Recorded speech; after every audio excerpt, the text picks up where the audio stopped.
आपका एक video viral हुआ था कुछ समय पहले जिसमें आप कह रहे थे कि नहीं करूंगा काम, नहीं किया काम और मत दीजिएगा वोट। फिर 2 बार अचानक चुनाव विकास पुरुष को जनता ही हरा देती है। इतना कुछ करने के बाद क्यों आप जब विधायक बने उसके बाद आपकी आपकी बातें बदल गई, आप बदल गए। मतलब कि ब्यावरा विधानसभा की भाजपा के अंदर गुट है और वो गुट एक दूसरे को दबाने की कोशिश कर रहे हैं, ये आप मानते हैं? लोग आपका विरोध करने के लिए भोपाल पहुंच जाते हैं कि चेहरा बदलो, ब्यावरा का चेहरा बदलो।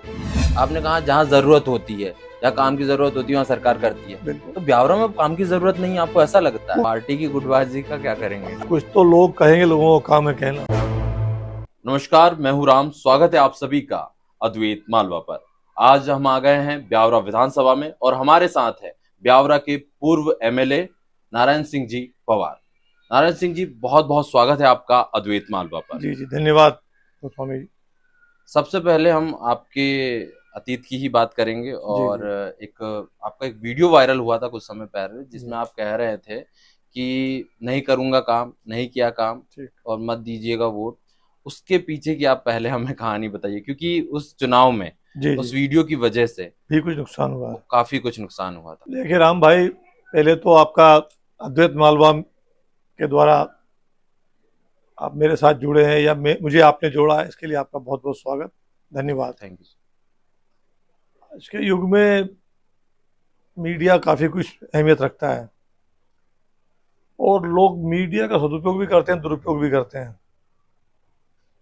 इस प्रकार के निहित स्वार्थी लोग रहते हैं, वो कतर विरोध करके अपना स्वार्थ सिद्ध करते हैं। आपने जो 2 प्रश्न किए हैं कि मत दीजिए वोट या नहीं मिलेगा वोट, ये किसी प्रसंग में था।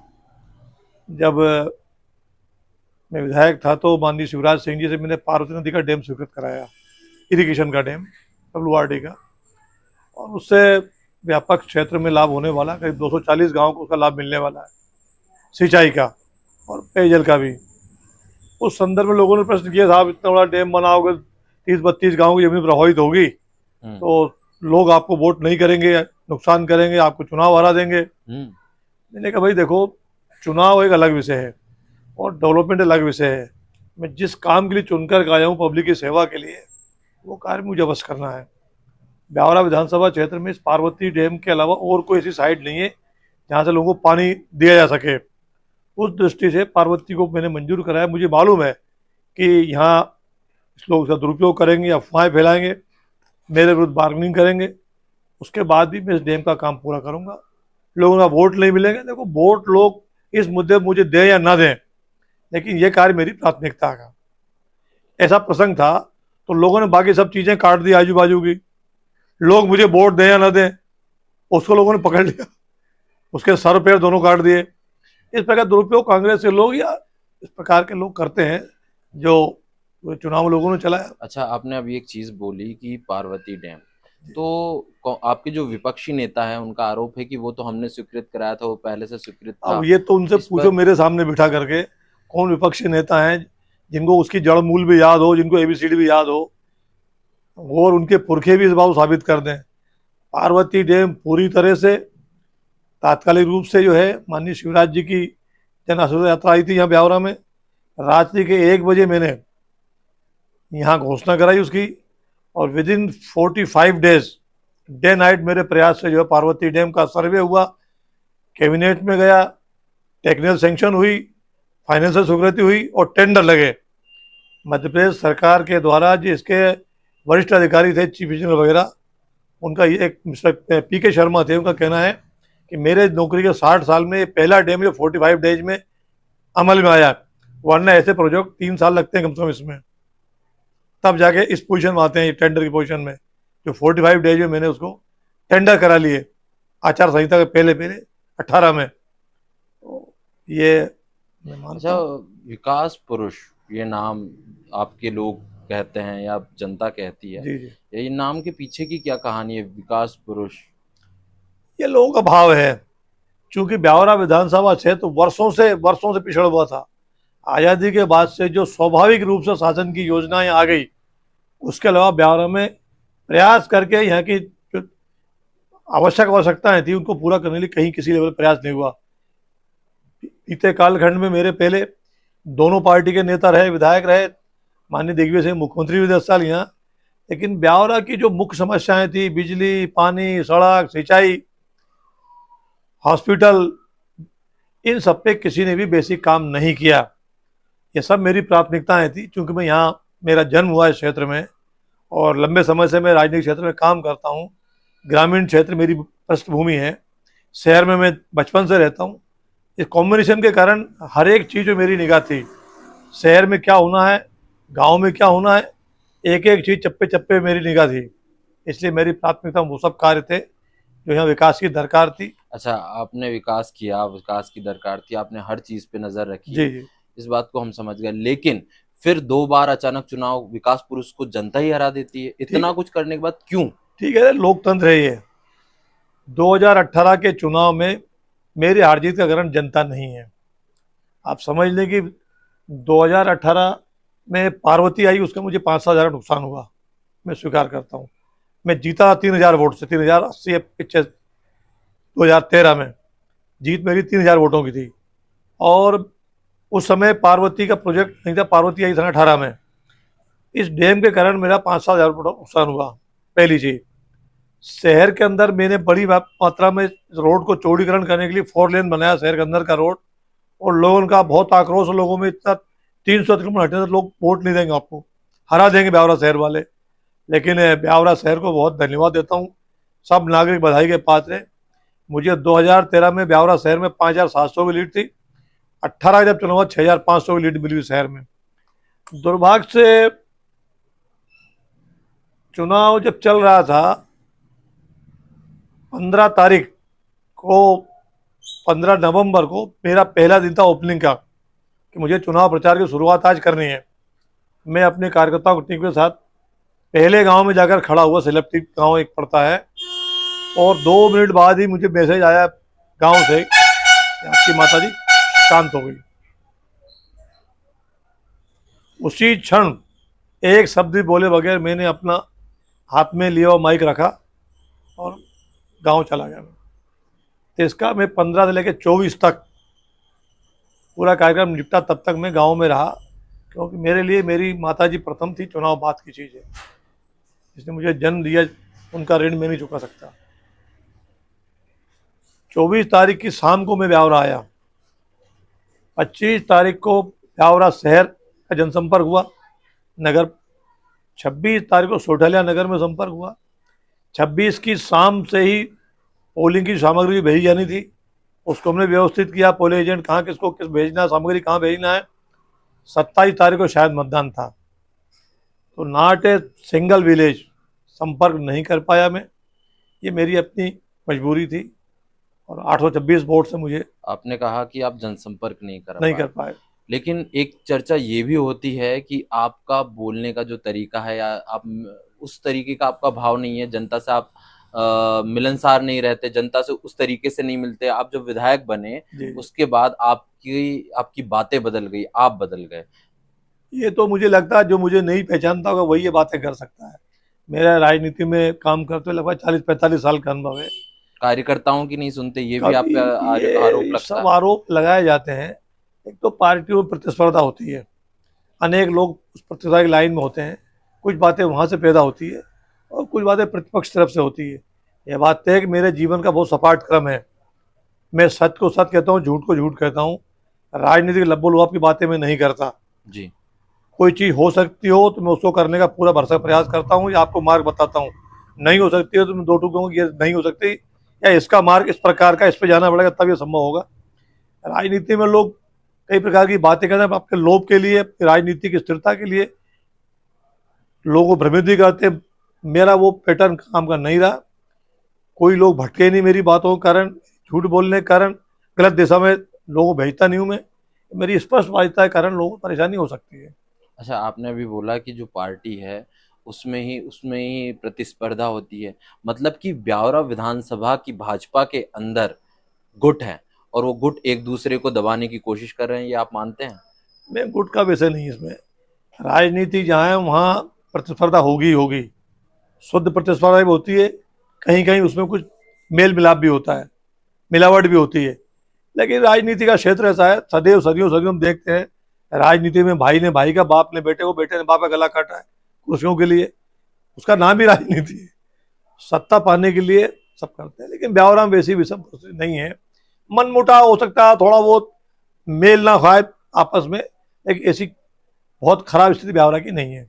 नहीं, आप एक तरफ कह रहे हैं खराब स्थिति नहीं है, दूसरी तरफ आपने अभी कहा कि पार्टी में ऐसा ऐसा होता है। नहीं होता है ना, ये तो सभी पार्टियों में होता है, सदैव से होता है, यही मैंने कहा है।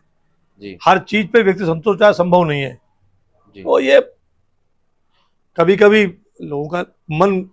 चीज ये भी कही जाती है कि जो आपको बार बार टिकट मिल रहा है वो सिर्फ आपकी दोस्ती, और वो भी मुख्यमंत्री से दोस्ती के कारण ही मिल रहा है। और इसके बारे में आप क्या कहेंगे, जो ये चर्चाएं होती हैं, इस पर आपका क्या? कुछ तो लोग कहेंगे, लोगों का काम है कहना। अच्छा। भारतीय जनता पार्टी में टिकट इस प्रकार से दोस्ती पे नहीं मिलते हैं, याद रखना। शिवराज सिंह जी अपनी पत्नी साधना सिंह जी को टिकट दिलाना चाहते थे विदिशा का पिछले बार, लेकिन पार्टी की रीति नीति है, तो उनसे मेरा वैचारिक तालमेल है, मुझसे वो स्नेह करते हैं बचपन से, इसमें कोई दो मत नहीं। लेकिन भारतीय जनता पार्टी का टिकट पूरे छानबीन से होता है, जनता की मांग पर होता है, अपने कर्म के आधार पर होता है, क्षेत्र में आपकी स्थिति कैसी है। जीत हार तो होती रहती है, पद पे रहते हुए अटल बिहारी वाजपेयी, इंदिरा गांधी भी चुनाव हारे हैं।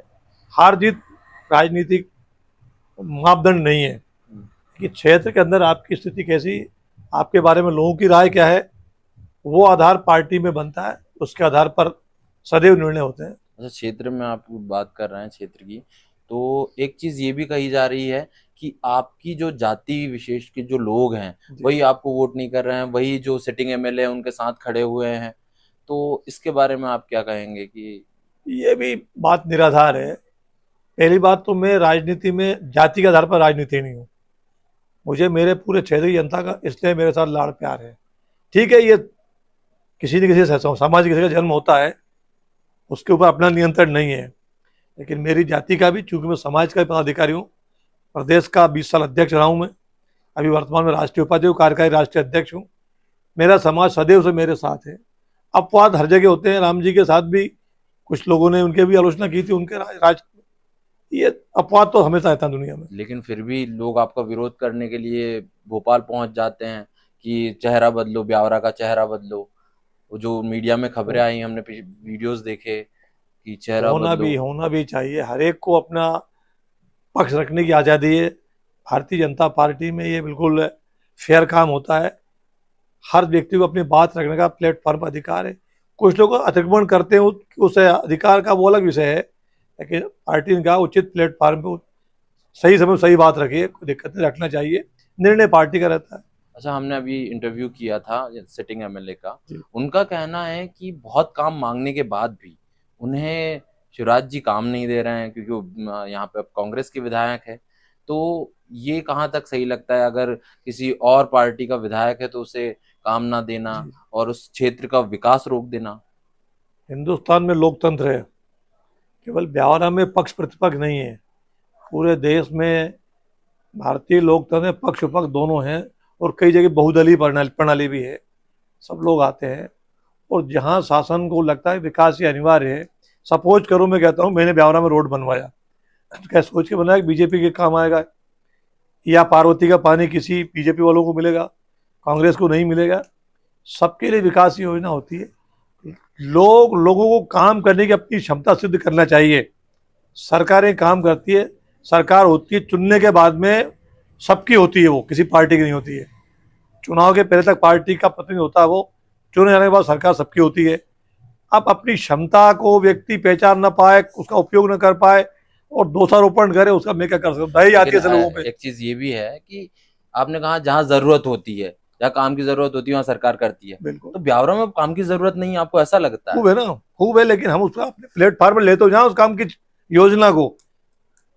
सरकारी काम का क्या पैटर्न होता है, वो ऐसे टेढ़ी मेढ़ी गलियों से होकर कागज चलते हैं बल्लभ भवन तक जी, म्यूनिसिपल से लेकर के ग्राम पंचायत से लेकर कागज चलता है, तो वो स्टेप बाय स्टेप बल्लभ भवन जाता है जी, विधानसभा प्लेटफॉर्म पर जाता है, संबंधित विभाग के हेड ऑफिस तक जाता है, और उसमें से प्रायोरिटी तय होती है। हमारी लड़ने की क्षमता, हमारी समझ कितनी है उन विषयों को लेकर के जी, तो उससे काम होते हैं, ना कि पक्ष विपक्ष। अच्छा, ये चीज हो गई कि पक्ष विपक्ष की बात। अब ये बताइए कि अगर इस बार आपको पार्टी मौका देती है, टिकट जी देती है, जी तो उसके बाद आपको क्या ऐसे काम लग रहे हैं जो कि जरूरत है जी। ब्यावरा की, और आप करेंगे और पूरा प्रयास करेंगे? देखिए, मुझे पार्टी ने कई अवसर दिए, 4 बार विधानसभा चुनाव लड़ाया। जी पार्टी में मैं चुनाव लड़ूं ऐसी मेरी प्राथमिकता नहीं है। जी। पार्टी का निर्णय होता है, हम्म, इसलिए टिकट मांग रहा हूं, मिल रहा है, ये वैसा विषय नहीं है मेरा। लेकिन फिर भी सेवा का जब जब भी मुझे अवसर मिलेगा, हर प्लेटफार्म पर मैं अपने क्षेत्र के विकास के लिए अड़ता रहूंगा, लड़ता रहूंगा। ब्यावरा बढ़ता कुछ हुआ आपको काम बता सकते हैं? ब्यावरा बढ़ता हुआ शहर है, बहुत कामों की यहाँ दरकार है। ब्यावरा के अंदर आंतरिक मार्ग बहुत कंजेस्टेड हैं। जी ब्यावरा शहर के मार्केट बहुत कसे हुए हैं इस समय, आबादी के दबाव के कारण, यातायात दबाव के कारण। कुछ उपनगर जैसे महानगरों से उपनगर यहाँ बसाने की आवश्यकता है, ताकि कुछ पेट्रोल मार्केट बाहर शिफ्ट हो सके। जैसे बिल्डिंग मटेरियल शहर के अंदर अब संभव नहीं, वाहन आते नहीं है अंदर, कुछ पर्टिकुलर बाजार शहर के बाहर जाए। ट्रांसपोर्ट शहर का यातायात शहर में खड़ा रहता है, गाड़ी घोड़े बसें ट्रक, ये एक यातायात नगर, बाहर बसे। कृषि उपज मंडी का दायरा, कृषि उपज मंडी बहुत बड़ी है यहाँ, उसके पास जगह बहुत कम है। सारा शहर का व्यापार कृषि उपज मंडी से होता है। मंडी के लिए कोई बड़ी जगह उपलब्ध हो, उसका प्रयास भविष्य में करने की आवश्यकता है। और सबसे अहम बात, औद्योगिक विकास। राजगढ़ जिला उद्योग विहीन जिला अभी तक रहा है। एक छोटा सा एरिया हमारा नरसिंहगढ़ का पीलूगढ़ी का है, जो मोटर भोपाल से कनेक्ट है। वो जी। ब्यावरा चूंकि जिले का मध्य है, पूर्व से ही यहाँ उद्योगों के लिए लगभग 1000 हेक्टेयर जमीन आरक्षित है। लैंड बैंक बना हुआ है ब्यावरा से गुना रोड घोड़ा पछाड़ तक, उसमें उद्योग लगे। हमने पहले ही प्रयास किया, लेकिन दुर्भाग्य से उस समय हमारे राष्ट्रीय राजमार्ग पूरे खराब थे। किसी भी उद्योग को लाने के लिए उद्योगपति कोई विचार करेगा तो उसको बिजली पानी सड़क कनेक्टिविटी, एयर हो या रेल कनेक्टिविटी हो या सरफेस ट्रांसपोर्ट हो, ये ब्यावरा में अभी तक कमी थी। पिछले 5 साल पहले तक ब्यावरा के चारों तरफ के हाईवेज बिल्कुल टूटे पड़े थे, बिल्कुल क्षतिग्रस्त थे। चाहे वो ब्यावरा से भोपाल हो, ब्यावरा से इंदौर हो, ब्यावरा से ग्वालियर हो, ब्यावरा से कोटा हो, ये सारे मार्ग 3 लेन 4 लेन होकर कंप्लीट हो गए हैं। और अब सब जगह से कनेक्टिविटी आसान हो गई है। चलिए, एक अलग बात हो गई। ब्यावरा में पानी की बहुत समस्या थी। हम्म। आसपास अब डैम बन गए, मोहनपुरा है, कुंडालिया, पार्वती है, उद्योगों को पानी लगता है, पानी की पूर्ति हो गई है। बिजली की दरकार थी ब्यावरा को, यहाँ बड़े 132 केवी के स्टेशन बन गए, 2 3 3, इस कारण बिजली की भी समस्या अब नहीं है। रेलवे की कनेक्टिविटी रामगंज मंडी भोपाल द्रुत से काम चल रहा है, ये जंक्शन ब्यावरा होने वाला है। उस दृष्टि से ब्यावरा में उद्योग आकर्षण बहुत जरूरी है, और हम प्रयास करेंगे कि उद्योग स्थापित हो। हाँ, आपने कहा, कह रहे हैं कि आप उद्योग लेके आएंगे और प्रयास युवाओं करेंगे, प्रयास करेंगे, उद्योग के लिए प्रयास करेंगे। एक चीज ये भी है, आपने अपनी हार के कारण बताया कि डैम था, और आपने जब यहाँ पे शहर में कुछ काम करवाए तो उससे कुछ वोट कटे, और नहीं दूसरा कटे, जो उससे तो मेरे वोट बड़े हैं। उसके अलावा आपके जो आप सब जनसंपर्क नहीं कर पाए थे, कई हाँ, चीजें हाँ, आपने हाँ, बताई है। ठीक। लेकिन अब अगर आपको मौका देती है पार्टी, तो आप कैसे जीतेंगे? कि चुनाव तो जनता लड़ती है, कार्यकर्ता लड़ते हैं, व्यक्ति विशेष का कोई महत्व नहीं है। विधानसभा का चुनाव होता है या लोकसभा का होता है, तो पार्टी का एक स्ट्रक्चर है, संगठन है, और क्षेत्र की जनता है। मेरी जिज्ञासा या लालसा टिकट मांगने की नहीं है, लेकिन फिर भी यदि पार्टी मेरे भरोसा देता है कि मुझे मौका देती है, तो मेरा क्षेत्र चुनाव को लड़ेगा। चारों तरफ से आपका चैनल भी अगर सर्वे करेगा तो चौतरफा से आवाज़ आ रही है कि आपको आना पड़ेगा, आपको आना चाहिए। यहाँ का विकास पिछड़ रहा है, यथावत पूर्ववत स्थगित हो गया सारा विकास। तो वो ऐसी जनता की स्नेह की प्रकटीकरण हो रहा है, इसलिए जनता चुनाव लड़ेगी यहाँ का, और जनता को जीतना मैं प्रतीक मात्र हूँ। लेकिन जो आपने बोला कि बारवती के जो क्षेत्र के जो गांव थे, उन गांवों में फिर आप किस तरीके से वो वोट करेंगे, उनका संतोष दिला चुका हूँ हमें। अच्छा, उनकी जो मुख्य मांगे थी, उनकी भूमि का उचित मुआवजा मिले। पार्टी की गुटबाजी का क्या करेंगे? पार्टी गुटबाजी तो मैंने कहा ना जी, नरेंद्र मोदी जी भी लड़ते हैं तो वहां भी 4 लोग खड़े हो जाते हैं कोई ना कोई। वो भी गुटबाजी ऐसा बड़ा विषय नहीं है। पार्टी के अंदर आंतरिक मामले, पार्टी के लोग बात करते रहते हैं। हम लोग भी, हमारे यहाँ पार्टी के अंदर कभी भी ऐसी अनबन नहीं कि आपसे संवाद नहीं हो हमारा। सब लोग हम एक साथ बैठते हैं, एक मिनट चर्चा करते हैं, हंसते बोलते हैं, एक दूसरे को सहयोग करते हैं, और सबके लिए खुला है। हम तब से, मैं तो लगातार कह रहा हूँ 6 महीने से, भाई मैं चुनाव में दावेदार नहीं हूँ। जिसको टिकट चाहिए मांगना है भोपाल जाए। मैं प्रदेश के अध्यक्ष जी को कह चुका हूँ, जी निवेदन कर चुका हूँ, जिसको आपको उचित लगे टिकट दें, मैं तन मन धन से काम करूंगा। ये मेरा विषय ही नहीं गुटबाजी का। मेरी ओर से तो किसी के मन में छोटी मोटी कमी रहेगी तो मैं निवेदन करूंगा ये उसे। चलिए, यहाँ की बात हुई, इसके बाद आपने बोला प्रदेश अध्यक्ष रहे, प्रदेश की बात करते हैं।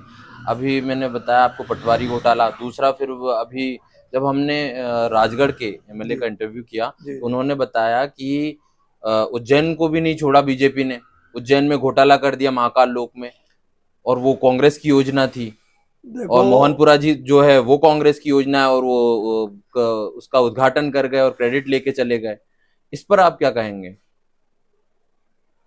किसी को कोई बात बोलने में कोई रोक तो नहीं है, अभिव्यक्ति की आज़ादी अपने यहाँ है, लेकिन झूठ की पराकाष्ठा होती है। कुछ लोगों को शर्म भी नहीं आती इन चीज़ों को बताने में। किसी ने कुछ किया है तो काम करते हुए गलती होती है, ठीक है ना। महाकाल का लोक का स्ट्रक्चर जो है वो आंधी में गिरा है, उसकी इंक्वायरी बैठ गई, जो कम या तो ठीक होगा। और लोग कहते हैं हमारे कार्यकाल में योजना बनी। योजना तो हम 1000 करोड़ के अभी बना ले बैठे बैठे। योजना बना क्या होता है? हम तारे गिन ले आसमान के साथ, 2 लाख तारे। उनका कहना है कि दिग्विजय सिंह जी हैं, उन्होंने पूरा स्ट्रक्चर तैयार करवाया। कौन सा तैयार किया था? उनका कोई पेपर हो ले लेना आप, उसकी कॉपी ले लो, सर्टिफाइड कॉपी। अच्छा। दिग्विजय सिंह ने ये किया था, टेक्निकल सैंक्शन दी थी, आर्थिक सहूलत दी थी, काम शुरू कर दिया था, टेंडर लगा दिए, तो कोई प्रमाण तो होना चाहिए ना जी। हम बात करना कोई प्रमाणिक, doubt is no proof but document is proof. इसलिए हवा में बातें करना, झूठ बोलना, बार बार बोलना, मुट्ठी भर लोगों को झूठ बोलकर बरगला सकते हो, लेकिन लाखों लोगों को झूठ बोलकर नहीं बरगला सकते आप। सत्य प्रकट होता है। जी। पता है सारी योजना है, हजारों करोड़ रुपए लगा है इसमें, शिवराज जी की सरकार ने। मोहनपुरा, कुंडालिया, बातें तो 60 वर्ष से हो रही थी कुंडालिया और मोहनपुरा डैम की। किसने मना किया था भाई काम करने में? दिग्विजय सिंह 10 साल उनको मुख्यमंत्री पद पे मिले। दिग्विजय सिंह तो वही व्यक्ति हैं जिन्होंने एक बार विधानसभा में कहा था, जब उज्जैन में शिप्रा नदी में पानी सिमटा कम हुआ, त्योहारों पे श्रृंगार में दिक्कत आने लगी, तब विधानसभा मांग उठी थी कि नर्मदा का पानी शिप्रा में लाया जाए। दिग्विजय सिंह का रिकॉर्डेड विधानसभा के पटल पर कि भूतों न भविष्य नर्मदा का पानी शिप्रा में लाना, भूतों न भविष्य। फिर नर्मदा का शिप्रा में आया कि नहीं आया? शिवराज जी की सरकार में संकल्प के साथ सिद्धि होती है। ये कांग्रेस के लोगों के पास यही चीज है, कुछ नहीं करते हैं। जो कहते हैं ना, जो किसी की प्रसिद्धि की, किसी काम का मुकाबला करते हैं, वो आलोचना करते हैं। अच्छा, पिछले 4 बार से सीएम बन रहे हैं मुख्यमंत्री शिवराज सिंह चौहान, तो एंटी इनकम्बेंसी का इस पे सरकार पे प्रभाव पड़ेगा? और इस बार सरकार बनने में दिक्कत है क्योंकि जितने भी एग्जिट पोल आ रहे हैं, जितने भी सर्वे हैं, वो आराम से 125 सीटें, 120 सीटें कांग्रेस को बता रहे हैं, और कांग्रेस को यहाँ से जीत हासिल करवा रहे हैं, क्योंकि 116 के बाद बहुमत मिल जाता है, सरकार बन जाती है। तो ऐसे में आप इसके बारे में आपका क्या कहना है? देखो, हर पार्टी राजनीति में चुनाव जीतने के लिए काम करती है। कांग्रेस भी इसी दौड़ में एक सत्ता मिल जाए हमें, लेकिन भारतीय जनता पार्टी जमीन पे अपनी मजबूती के साथ खड़ी है। 20 साल के शासनकाल में आपने देखा होगा, 2003 के पहले का मध्य प्रदेश, आपकी आयु अभी छोटी है, लेकिन जो लोग उस समय जिए हैं, 2003 के पहले कांग्रेस सरकार में जिए, उनसे पूछ सकते हैं क्या दुर्दशा प्रदेश की थी। चिमनी और लालटेन का युग लौट आया था, और सड़कें थी, गड्ढे थे, पता नहीं लगता था प्रदेश में। बीमारू राज था, उद्योग विहीन राज था, सब प्रकार से कटोरा लेके हम खड़े रहते। आज लगातार प्रदेश प्रगति की राह पर है। जो अग्रणी प्रदेश है मध्य प्रदेश हिंदुस्तान के, उनकी श्रृंखला में टॉप 10 में मध्य प्रदेश आज आगे बढ़ रहा है। हम हर क्षेत्र में, अब आंकड़े भाई हम बात करेंगे तो बिजली, पानी, सड़क की बात करें हम, या हजारों किलोमीटर सड़कें, जो लाखों किलोमीटर सड़कें बढ़ गई हमारी, सारे हाईवे हमारे चमक रहे हैं। जहाँ मध्य प्रदेश बिजली का उत्पादन 2800 मेगावाट था, आज 14,000 के आसपास पहुंच रहा है, 15,000 के आसपास पहुंच रहा है। सिंचाई के मामले में हमारे पास कुल 7 लाख हेक्टेयर जमीन सिंचित होती थी कांग्रेस के जमाने में, और वो प्राचीन काल से, कब से? मुगल काल से, राजाओं काल से लेकर के, अंग्रेज से लेकर के कांग्रेस तक, वो आज 45 लाख हेक्टेयर ऊपर जा रहा है। ये हवा में बातें हो रही क्या? ये मध्य प्रदेश की जीडीपी लगातार बढ़ रही है। मध्य प्रदेश को 4 बार कृषि कर्मण अवार्ड का मिल चुका है। कोई चीज प्रदेश कैसी नहीं है जो पिछड़ रही हो। आपने कहा जीडीपी, फिर दूसरी तरफ आपकी सरकार लोन पे लोन ले रही है, 4 लाख करोड़ का कर्ज हो चुका है प्रदेश पर, और इससे सीधी सी बात है कि फर्क पड़ेगा। कर्ज जो है चुकता आम जनता करेगी, अप्रत्यक्ष या प्रत्यक्ष रूप से इनकम टैक्स तो जनता ही देगी, महंगाई बढ़ेगी। और उसी तरीके से ये क्या योजना है? आप तो जर्नलिस्ट हैं, समाचार पत्रों में और न्यूज चैनलों में आपके दखल रहता ही है। वर्तमान में ब्रिटेन और अमेरिका की इकोनॉमी दुनिया की सबसे मजबूत इकोनॉमी मानी जाती है, वो भी राष्ट्र कर्ज के बोझ से दबे हुए हैं, महंगाई आसमान छू रही है। उन सबकी तुलना में हिंदुस्तान बहुत अच्छी स्थिति में है। और मध्य प्रदेश की जहाँ तक बात है, आपको सबको पता है रिजर्व बैंक के कुछ कंट्रोल रहते हैं, कुछ लाइन रहती है। कोई भी राज्य अपनी जीडीपी का कितने प्रतिशत लोन ले सकता है विकास के लिए। मध्य प्रदेश अपनी सीमा के अंदर अभी कर्ज के उसमें लाइन में है, और कर्ज जो लिया जाता है वो विकास के रास्ते के लिए आता है। अगर उस कर्ज से आप डेवलपमेंट कर रहे हो तो आपकी इकोनॉमी मजबूत होगी। पिछली सरकारों ने कर्ज तो लिया, लेकिन विकास के बजाय उसको विनाश की ओर ले गए, वो निजी स्वार्थों में खर्च कर दिया। इसलिए प्रदेश का भट्टा बैठ चुका था, सारे निगम मंडल डूब गए उस जमाने में, और मध्य प्रदेश त्राही त्राही कर उठा था।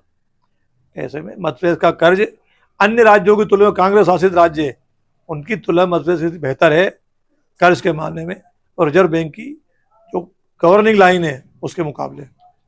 आपसे एक आखिरी सवाल है कि ब्यावरा आपको क्यों चुना? ब्यावरा की जनता का इसलिए, यहाँ के विकास कार्यों की दरकार है ब्यावरा को। मुझसे उम्मीद है मैं अगर आऊँगा तो ब्यावरा के रुके हुए कार्य आगे बढ़ेंगे, और जनता के जो प्रश्न हैं उनका समाधान के लिए मैं भरसक प्रयास करूंगा। जनता मुझसे उम्मीद करती है, इसलिए जनता का मेरे ऊपर भरोसा है। अगर मेरा पार्टी मुझे निर्देश देती है चुनाव लड़ने का, तो जनता इन मुद्दों पर मेरा सहयोग करेगी। ये जीत मेरी नहीं, जनता की होगी, और ये जीत उन्हीं को समर्पित होगी, जनता को। चर्चा के लिए बातें बहुत हैं, सवाल बहुत हैं। अगली बार फिर आपसे मुलाकात करते हैं, और अभी हमसे बात करने के लिए, जुड़ने के लिए बहुत बहुत धन्यवाद। जी गोस्वामी जी, आपका बहुत आभारी हूँ मैं, आपने समय निकाला, और आपकी मेरी चर्चा जनता तक आप ले जाएंगे, और इन ज्वलंत मुद्दों पर जनता अभी अपना मत व्यक्त करेगी। इसलिए बहुत बहुत आभार, धन्यवाद।